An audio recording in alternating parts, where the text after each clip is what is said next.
কিরে, কোথায় যাচ্ছিস? বাবা, তুমি জানো না আজকে 12ই রবিউল আওয়াল, জশ্নে জুলুসের মিছিল হবে, সেখানে যাচ্ছি। আর রাত্রে মিলাদ কিয়াম হবে, সেখান থেকে জিলাপি নিয়ে একবারে বাসায় আসবো। নবীকে অনেক ভালোবাসিস না? বাবা, কি বলো এগুলা? আজকে 12ই রবিউল আওয়াল, নবীজির জন্মদিন। নবীকে ভালোবাসি বলেই তো এগুলা করি। ভাইজান, ভাইস্তে তো ভালো কাজই করতেছে, এর মধ্যে তোমার আবার কি হইলো? নবীকে ভালোবাসিস না? ওই জশ্নে জুলুসে যায় আর ওই সিন্নি জিলাপি খায়ে নবীর আশেক হয়ে গেছিস না? মানে তুমি কি বলতে চাচ্ছ? ভাইজান, ভাইঙে বলো তো কি বলতে চাচ্ছ। শোনেক, নবীকে ভালোবাসার অর্থ এই না যে শুধু 12ই রবিউল আওয়াল আসলে পারে জশ্নে জুলুসে যায় মিছিল করবি আর ওই সিন্নি জিলাপি খাবি। বরং নবীকে ভালোবাসার অর্থ এই যে নবীজির 63 বছরের জিন্দেগির সমস্ত সুন্নাগুলাকে নিজের জীবনে আঁকড়ে ধরা এবং নবীজির সকল আদর্শকে নিজের আদর্শ হিসেবে নিজের জীবনে বাস্তবায়ন করার নামই হচ্ছে নবীকে ভালোবাসা। কি বলছো এগুলা? ভাইস্তে, আমার মনে হয় ভাইজান ঠিকই বলতিছে। শোনেক, এই 12ই রবিউল আসলে পারে তোরা নবীর প্রেম দেখাস, কিন্তু জীবনের বাকি দিনগুলোতে তোরা কি করিস?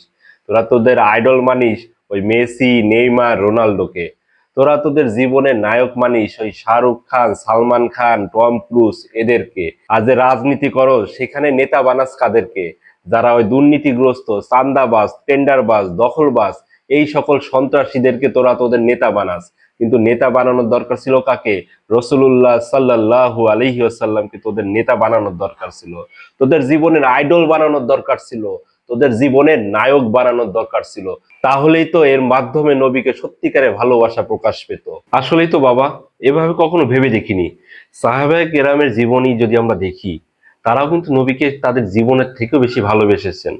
সবসময় চেষ্টা করেছেন নবীজির সুন্নাহকে তাদের জীবনের বিনিময়ে হলেও আঁকড়ে ধরার। এভাবে শুধু 12ই রবিউল আওয়ালের ভিতরে তো তারা আটকে থাকেননি। তুই ঠিকই বুঝেছিস। আসলেই তো, আমরা যদি এভাবে করে কিয়ামত পর্যন্ত 12ই রবিউল আওয়াল পালন করি, এই জশ্নে জুলুসের মিছিলে যাই, এই সিন্নি জিলাপি খাই, কিন্তু আমরা জীবনেও নবীজির প্রকৃত আশেক হতে পারবো না। যতক্ষণ না পর্যন্ত আমরা নবীজির দেখানো পথে চলতে পারবো, যতক্ষণ না পর্যন্ত আমরা আমাদের জীবনে নবীজির সকল সুন্নাহগুলোকে আঁকড়ে ধরতে পারবো, যতক্ষণ না পর্যন্ত নবীজির আদর্শকে আমাদের নিজেদের জীবনের আদর্শ হিসেবে আমরা মেনে নিতে পারবো, ততক্ষণ পর্যন্ত আমরা নবীজির প্রকৃত আশেক কখনোই হতে পারবো না।